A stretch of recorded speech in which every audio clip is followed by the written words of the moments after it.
Hello friends, welcome back to my channel. और आज की वीडियो में हम जो हैं यूजीसी नेट के लिए बहुत इंपॉर्टेंट एमसीक्यूज़ कर रहे हैं। और अगर आप टीजीटी पीजीटी का एग्ज़ाम भी दे रहे हैं तो भी आपको ये काफ़ी हेल्प करेगा। साथ में आपको मैं बता दूं कि हमारा जो है ये हिंदी साहित्य का इतिहास के एमसीक्यूज़ हैं जो कि काफ़ी इंपॉर्टेंट हैं और काफ़ी आपके कॉन्सेप्ट भी इसमें क्लियर हो जाएंगे। तो चलिए शुरू करते हैं बिना देरी के करे हुए। मैं इस्लाम के महत्व को भूल नहीं रहा हूँ, लेकिन जोर देकर कहना चाहता हूँ कि अगर इस्लाम ने आया होता तो भी इस साहित्य का 12 आना वैसा ही होता जैसा आज है। हिंदी के भक्ति आंदोलन के संदर्भ में ये कथन किसका है? तो इसका आंसर ऑप्शन बी है, आचार्य हजारी प्रसाद द्विवेदी जी ने ऐसा बोला है। अब इसके बारे में हम सारी जानकारी ले लेते हैं। उपयुक्त कथन आचार्य हजारी प्रसाद द्विवेदी ने अपनी पुस्तक, कौन सी पुस्तक उनकी, हिंदी साहित्य की भूमिका में हिंदी साहित्य भारतीय चिंता का स्वाभाविक विकास शीर्षक के अंतर्गत हिंदी के भक्ति आंदोलन के संदर्भ में कहा है। ठीक है, बुक भी पूछेगा और फिर उसके साथ में हिंदी साहित्य की भारतीय चिंता का स्वाभाविक विकास शीर्षक के अंतर आता है ये। ठीक है, रामचंद्र शुक्ल ने भक्ति को पराजित, असफल एवं निराश मनोवृत्ति की देन माना है। और डॉक्टर राम कुमार वर्मा के अनुसार मुसलमानों के बढ़ते हुए आतंक ने हिंदुओं के हृदय में भय की भावना उत्पन्न कर दी है। इस असहायावस्था में उनके पास ईश्वर से प्रार्थना करने के अतिरिक्त और कोई साधन नहीं है। अगला क्वेश्चन देख लेते हैं। रीतिकाल को सर्वप्रथम श्रृंगार काल नाम रखने का सुझाव किसने दिया था? ऑप्शन ए ये दे रखे हैं, आंसर इसका बी होगा, आचार्य विश्वनाथ प्रसाद ने। ठीक है, अब ये देखिए कहाँ कहाँ ये क्वेश्चन आया था, यूपी पीजीटी में, यूजीसी नेट में, टीएसएसबी में, पीजीटी में, तो ये सब आए थे। ठीक है, अब रीतिकाल को सर्वप्रथम श्रृंगार काल नाम किसने दिया था? ये किसने सुझाव दिया था? आचार्य विश्वनाथ प्रसाद मिश्र ने। अब देखते हैं बाकी सब लोगों ने क्या क्या बोला है। ठीक है, विद्वान यहाँ दिए हैं जॉर्ज गिरियर्सन। जॉर्ज गिरियर्सन ने क्या नामकरण किया था? रीति काव्य।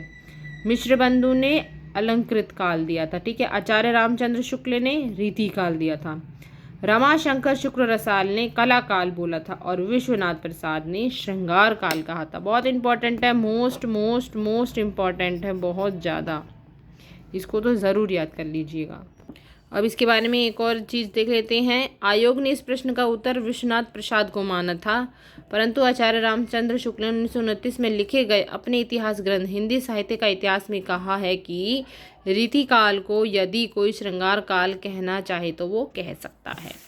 अगला क्वेश्चन देख लेते हैं, क्वेश्चन नंबर 25। ठीक है, गारसा द तासी के इतिहास ग्रंथ इस्तवार द ला ल्युत्रयुत्तर लितरेतूर इंदोई ए हिंदुस्तानी का दूसरा संस्करण कब प्रकाशित हुआ? तो वो प्रकाशित हुआ था 1871 में। गारसा द तासी इतिहास ग्रंथ को इस्तवार द ला लितरेतूर इंदोई ए हिंदुस्तानी का दूसरा संस्करण 1871 में प्रकाशित हुआ था और इसका प्रकाशन 2 भागों में हुआ था, और वो भी 1939 में और 1847 में। इस ग्रंथ में कुल 738 कवि है। देखिए सारी जानकारी दे दी है इसके बारे में, जिनमें हिंदी के 72 और शेष जो हैं उर्दू के हैं। हिंदी साहित्य के इतिहास लेखन का सबसे पहला प्रयास फ्रेंच विद्वान गारसा दे तासी ने किया था। गारसा दे तासी ने अपनी पुस्तक की रचना फ्रेंच भाषा में की थी। डॉक्टर लक्ष्मी सागर वार्ष्णेय ने तासी के ग्रंथ का हिंदी अनुवाद किया था। हिंदुई साहित्य का इतिहास, जो कि 1952 ईस्वी में आया था, से नाम से प्रकाशित हुआ था। नेक्स्ट क्वेश्चन देख लेते हैं। रामचंद्र शुक्ल का हिंदी साहित्य का इतिहास पहले किस ग्रंथ की भूमिका के रूप में छपा? तो आंसर इसका होगा ऑप्शन ए, हिंदी शब्द सागर। आचार्य रामचंद्र शुक्ल का हिंदी साहित्य का इतिहास पहले हिंदी शब्द सागर की भूमिका के रूप में 1929 में प्रकाशित हुआ था। और हिंदी साहित्य के अब तक लिखे गए इतिहासों में आचार्य रामचंद्र शुक्ल द्वारा लिखा गया, जो कि कौन सा है, हिंदी साहित्य का इतिहास को सबसे प्रामाणिक और व्यवस्थित इतिहास माना है। ठीक है, चलिए अब यहाँ पे सारे ही इतिहास ग्रंथ दे दिए हैं और उनके लेखक भी दे दिए हैं। तो पहला है तजकीरा ए शुअरा ई हिंदी, जो कि 1848 में आया था ये ग्रंथ, और इसके लेखक थे मौलवी करीमुद्दीन ये सब पूछे जाते हैं, ये सब पूछे जाते हैं, याद कर लीजिएगा। भाषा काव्य संग्रह ये कब आया था? 1873 में, और महेशदत्त शुक्ल का है ये। हिंदी साहित्य की भूमिका 1924 में आए थे, ये हजारी प्रसाद द्विवेदी। हिंदी साहित्य का उद्भव और विकास 1952 में, ये भी द्विवेदी जी की ही है। हिंदी साहित्य का आदिकाल 1952 में, ये भी द्विवेदी जी का है। फिर है हिंदी साहित्य का वैज्ञानिक इतिहास 1965, तो गणपति चंद्र गुप्त। और फिर है हिंदी साहित्य की संवेदना का विकास 1986 में रामस्वरूप चतुर्वेदी ने किया था। ठीक है, अगला क्वेश्चन देख लेते हैं। रामचंद्र शुक्ल के अनुसार शिव सिंह सरोज में गिनाए कितने ग्रंथ हैं? तो कितने गिनाए थे? ठीक है, ये है राम सतसई, आंसर होगा इसका ए, यानी कि राम सतसई और कड़खा रामायण। अब इसके बारे में जान लेते हैं। रामचंद्र शुक्ल के अनुसार शिव सिंह सरोद में गिनाए गए जो हैं ग्रंथ हैं राम सतसई और कड़खा रामायण।